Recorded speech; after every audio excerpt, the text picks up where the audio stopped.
জীবিত কেটে দেওয়া হয়েছিল, তাদেরকে জীবিত পুঁতে দেওয়া হয়েছিল আল্লাহর দিনকে কবুল করার কারণে। তারা আল্লাহর দিনকে কবুল করেছিল, স্বীকার করেছিল, গ্রহণ করেছিল। এই জন্য তাদেরকে সেই জুলুমকারীরা, জালেমেরা, অন্যায়কারীরা কি করেছিল? বেধর্মীরা, যাদের মধ্যে দিন ছিল না, যারা আল্লাহকে চিনত না, আল্লাহকে বুঝতো না, যারা পৃথিবীর বুকে অহংকার করেছিল, যারা অহংকার করে পৃথিবীর বুকে বেঁচেছিল, অহংকারীরা কি করেছিল? জালেমেরা কি করেছিল? জুলুম করেছিল। শুধু তাই নয়, খাব্বাব শুনে না, লোহার চিরুনি দিয়ে, লোহার কাঙ্গি দিয়ে তাদের শরীর থেকে মাংসগুলোকে ছিঁড়ে নিয়েছিল, মাংসগুলোকে আলাদা করে দিয়েছিল, হাড় থেকে তাদের মাংসগুলোকে নুচে নুচে ছিঁড়ে ফেলে দিয়েছিল, আলাদা করে দিয়েছিল। খাব্বাব, তুই বলছিস যে আল্লাহ নবী একটু দোয়া করে দেন। খাব্বাব শুনে নাও, আল্লাহ আমাদের জন্য আছেন।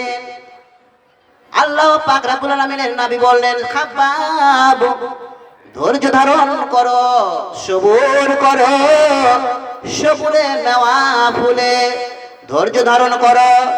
আল্লাহ আমাদের আছেন, আল্লাহ আমাদের জন্য আছেন। একদিন আমরা কামিয়াবি হব, আমরা লাভবান হব, আমরা সফলতা অর্জন করব। কি ইসলাম আমাদের, আজ আমরা ইসলামকে বাড়িতে শুয়ে থেকে পেয়েছি না পাইনি? পেয়েছি না পাইনি? আমাদেরকে যুদ্ধ করতে হচ্ছে, মারপিট করতে হচ্ছে। কেউ আমরা যে নামাজ পড়ছি, কেউ এসে কি বাধা দিচ্ছে? কেউ বাধা দেয় নাই।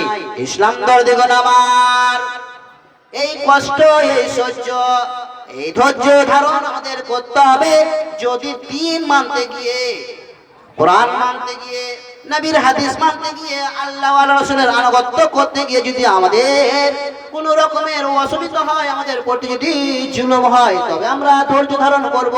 আর এই ধৈর্য ধারণ করার কারণে একজন মুসলমান আরেকজনের কাছে, মুসলমানের কাছে গিয়ে বলল, এই মুসলমান, এই মুসলিম ব্যক্তি, আল্লাহ ব্যক্তি, খোদাওয়ালা ব্যক্তি কি নয় ক্ষতিগ্রস্ত, নয় ক্ষতিগ্রস্ত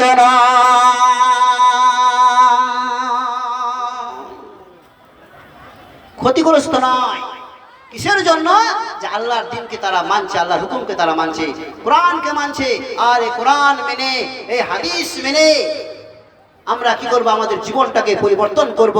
আমাদের জীবনের মধ্যে ফুল ফুটাবো, কোরআনের ফুল ফুটাবো, হাদিসের ফুল ফুটাবো, দ্বীনের প্রদীপ জ্বালাবো আমাদের হৃদয়ের মধ্যে। জগতে